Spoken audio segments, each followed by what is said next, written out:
Okay. Ay, oh, iba na naman. Namiss ko yung ganitong view, di ba? Kitang-kita mo yung kalat ng likod. Yun!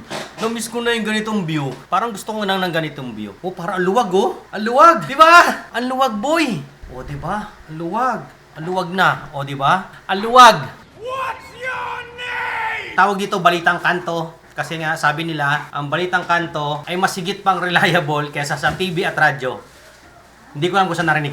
Unang-una, si Trillanes nag-file ng plunder case against kay Bongo at Duterte dahil daw sa ginawa nilang family business nung si Duterte ay nakaupo pa. It has something to do with Bongo's father. Number 2, ay hindi, wala palang number 2. At sinagot naman pala ito ni Bongo dahil hindi daw credible yung mga statement nang gagaling kay Trillanes. Kasi, iba-background check nyo daw, yung family din ni Trillanes, parang arms dealer daw dati. Panuorin nyo lang yung sinabi ni Bongo, baka magkamali ako. Kung kakaso daw siya sa kanila, hindi dapat unahin niya yung mga nasa flood control project, mga DPWS, at contractor. Which is true naman. Pero kung iba-background check nyo si Trillanes, opinion ko lang to, tumitira din talaga si Trillanes, nagpa-file din talaga ng kaso. Ito yung medyo okay kay Trillanes, hindi katulad sa ibang senador, puro lang salita. Hindi talaga sila nagpa-file ng formal complaint, nagdidemanda. Si Trillanes nagdidemanda talaga siya lagi. Pero hindi natin alam kung sino tama sa kanilang dalawa at sino din ang mali. Pero kung ako tatanungin, prioritize niyo muna please yung mga DPW, yung mga ghost project.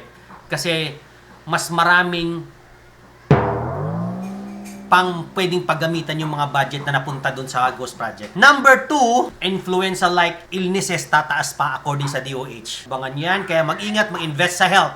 Number 3, balitang influencer tayo. Si Regal Oliva nabawasan ng almost 200,000 followers. Bakit nga ba? Dahil according sa akin na napanood is naging balimbing daw ito. Wala lang, opinion ko dyan, alam mo, natutunan ko sa tanda ko ito, pagdating sa loyalty, hindi ko alam kung ganito din kaya, pagdating sa loyalty, minsan darating ka talaga sa point na na kahit mali yung panig mo, kailangan mong kampihan Yun ang loyalty. Pero i-weigh in nyo pa rin. Siyempre, i-weigh in nyo pa rin. Pag it's a matter of life and death na, at alam mong mali yung kakampi mo, siyempre, magbabalance ka din ng situation. Balitang international naman tayo, mga normal. Hindi ko alam kung bakit sa US lang to nangyari. Hindi ko makita dito.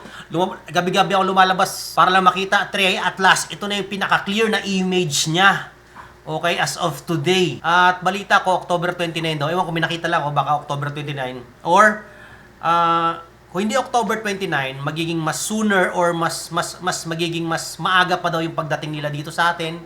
Dito sa Earth. Excited na ako makilala ang mga mga ninuno natin. Okay. At syempre ibabalance natin, hindi lahat puro seryosong balita. Meron din tayong comedy dito. According sa kanya, kapag nagdalagay ka daw ng suka sa kamay, hindi ka daw kakagatin ng crab. Tingnan natin. Or vinegar over your hands or over your arms on any kind of component of your skin, because of the smell and the vapor of the vinegar that it gives off, it is actually a deterrent to the crabs and they won't bite. Watch.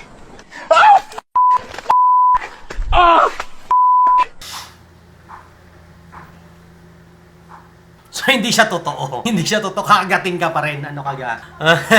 O, dyan nagtatapos ang ating balitang kanto na kung saan mas reliable pa sa TV at radyo. Shoutout nga pala sa channel ni Jun Ray Kaong. Ito yung channel niya sa gilid.